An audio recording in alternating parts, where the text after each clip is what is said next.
Hey guys, I'm Amy. Thank you so much for clicking on this video. If you're new here, thank you so much for checking me out. If you are old here, that's the right word to say, thank you so much always for your support. Anyway, today's video is going to be about multi-level marketing companies, and I'm just going to dive straight in because I know it's going to be a bit of a longer video, but a lot of you guys wanted a bit more of a deep dive into some things.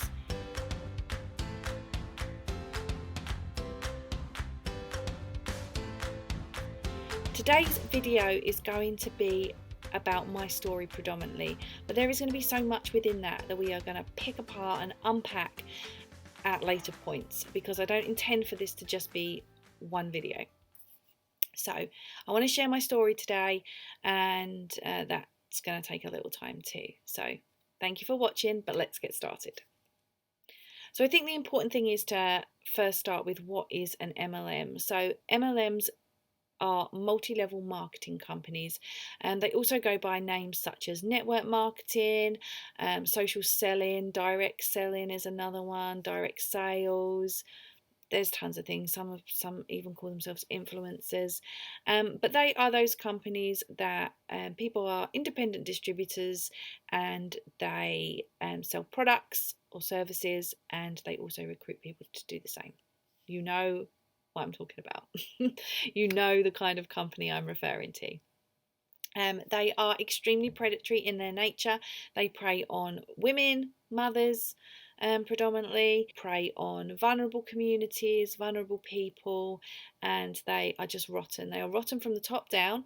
And listen, I think I should put it out there straight away. I don't blame the people in these companies, because what happens in these companies is cult-like tactics, manipulation, mind control, toxic positivity. They're drawn in and then they are thoroughly manipulated, and it is a process. Now, I was in a multi-level marketing company. I think I have quite a unique view based on the fact that I was in one, and that's why I want to share this stuff. So I first started in an MLM company 7 years ago, almost to the day actually, which is kind of funny. But like I said, I think it's really important, if you're able and you've been through it, to be able to share your story. Now, it started for me, I was on Instagram and there was someone I followed. I don't know whether she followed me first or I followed her first. It doesn't really matter. And she was talking about this business that she had and how it was changing her life, how she was going to be able to retire from her job and all these things that it was doing to change her life. And I was thinking, wow, she always looks like she's having such a good time, which, by the way, is exactly what they want from you. It is part of the manipulation to promote this lifestyle. You're selling this life that is so incredible, and a lot of the time doesn't quite exist. You know, fake it till you make it and all that. That is like the ethos of MLM companies. And now, I was a great target market for an MLM. I had a job and I was disillusioned with it. I was studying for my master's degree and I was self-funding myself my tuition, and I also lived 2 hours away from my husband at the time. We weren't married yet. We lived 2 hours apart, and these things that we have, these MLM companies, they speak to our weaknesses. They speak to the things that we would maybe like to change, whether it be staying home with your children, earning an extra income to pay your bills, to pay down debt, to pay for holidays, fund money for your family, so many things. They speak to your insecurities, then they speak to the point of you, in you, that they can cash in on, basically. And like I said, they sell you on a dream that doesn't exist, and they sell you on a lifestyle that doesn't exist. Now, back when I first joined, before I joined, I actually went to Google and I typed in reasons not to join my company. And I couldn't find anything. And I'm going to 100% bet you that if I was to do that today, there would be tons of reasons. People saying their stories and explaining why you shouldn't join. But back then there wasn't. And after some umming and ahhing, toing and froing, I decided I was going to proceed and I was going to do it. And there were lots of moments where I was like, oh my gosh, what have I done? But when they add you to like the team page group, the first thing that happens to you is love bombing. They love bomb the heck out of you. Love bombing, if anybody who doesn't know, is a cult tactic where other members absolutely shower you with love and adoration and things like that. So when you join, generally your upline will welcome you, and they will say, like, this is so and so, they are doing this, I can't wait to rock this business with them, they're going amazing, they're coming to the top with us, blah blah blah. And all of these comments start flooding in from other people within the team. You know, people saying, oh, we're so lucky to have you, we're so excited for you, you're going to do amazing, welcome. And they're just showering you with all this love all the time. This is love bombing, and it makes you feel incredible. That's the point.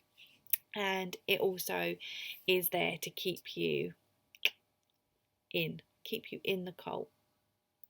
And what happens is that you then, start to think like, wow, I found them, I found my community.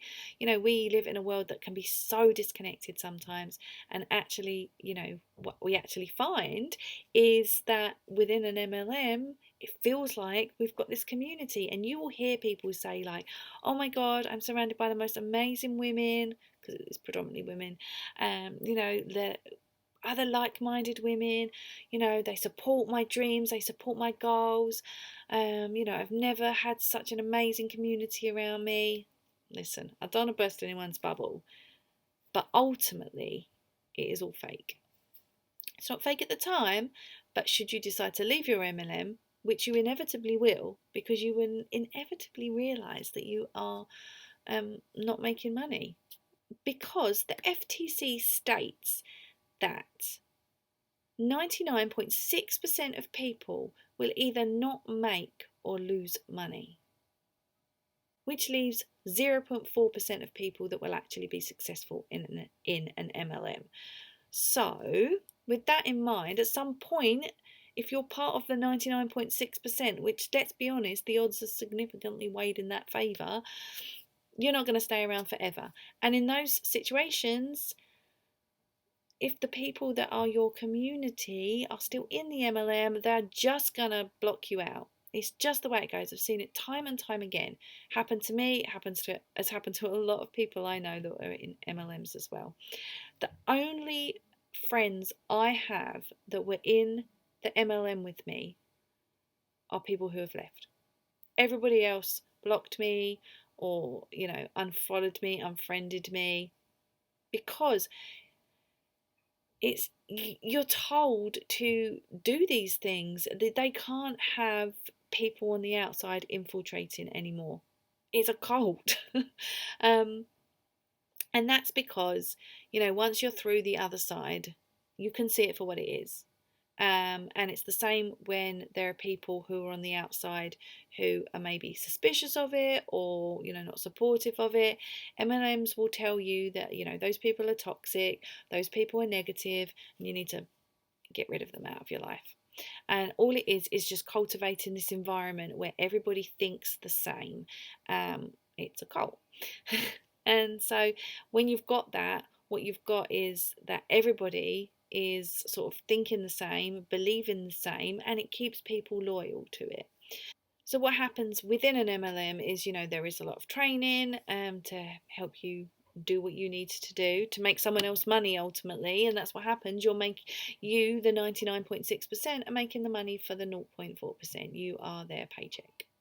Like I said, for the business model to work, the majority have to be losing for the minority to win. Now, what about this 0.4% that are successful?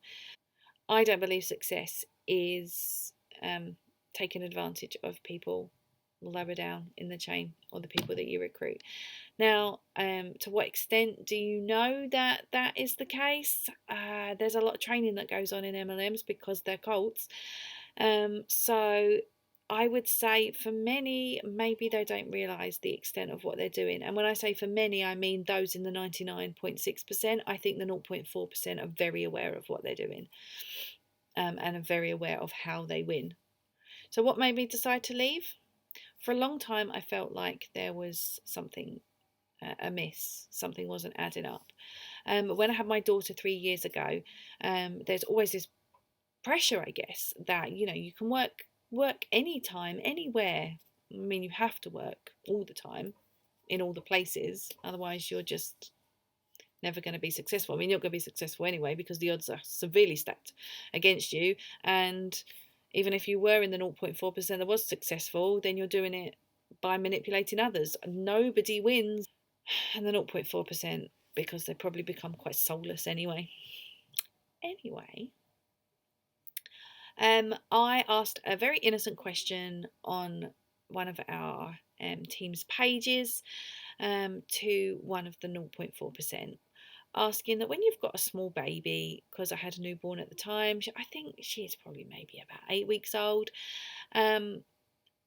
I asked how people manage when they've got a newborn who wakes frequently, needs feeding, nappy changes. You'll spend time with them, you're tired, you need to take naps during the day to power you through as well, and how do people do it? And she told me in no uncertain terms that I needed to hand my baby to my husband and just get to work. There was no excuses. And I thought, you know what? That's crap. And I'm not doing it. I'm not taking time away from my child. And so that was the beginning of the end for me. Now, this video has probably run on quite a bit, and I think I've covered everything that I want to cover. Like I said, there is lots of things that I want to go into so much more detail on, but one thing I want to cover before I finish is about what it means to be anti-MLM when you've been in an MLM company, because people who are in MLMs, network marketing, whatever they're calling it, they will say people like me or people like you, even if you've never been in one but you're still anti-MLM because you know how predatory they are. You don't have to have gone through one to know this. They will say people like me are haters, that they aren't successful, that they've got nothing better to do with their time, and they're just really. Well, I want to say this. Firstly, I'm not a hater. I mean, I don't love network marketing, and I think it's a completely toxic, predatory structure. However, I'm not just sitting here for the good of my health, and that goes as well for saying that I've got nothing better to do with my time. Do you know what? I have plenty of other things to do with my time. The problem is what happens in MLMs, these predatory structures, these predatory schemes, they're scams, they're scamming women, vulnerable people out of their money and selling them a dream that doesn't exist. It is important work and it needs to be done. And so I'm not wasting my time because the work is important. And so, ultimately they will say that, people who hate on MLMs are just people who weren't successful. Well, if success is defined by scamming the 99.6% of people under you and manipulating them, then I don't want to be no part of that anyway. That's all I've got to say for today. Thank you so much for tuning in. And like I said, I'm going to go into much more depth on some of these things, but I just wanted to be like hey, this is what I plan to do. This is why they're problematic, this is my story, and then we're going to dive in next time. So I don't know how often I'm going to do them, because I do have a lot to do. But I will try and get something sort of regular. So thank you for tuning in. I would love to connect with you. If you have any comments, questions, if you want to share your story, please feel free to do so in the comments or in my inbox. My inbox is always open to talk to people, and just be kind to me and be kind to each other. That's all I ask. Alright, thanks for tuning in guys, and I will catch you in my next one.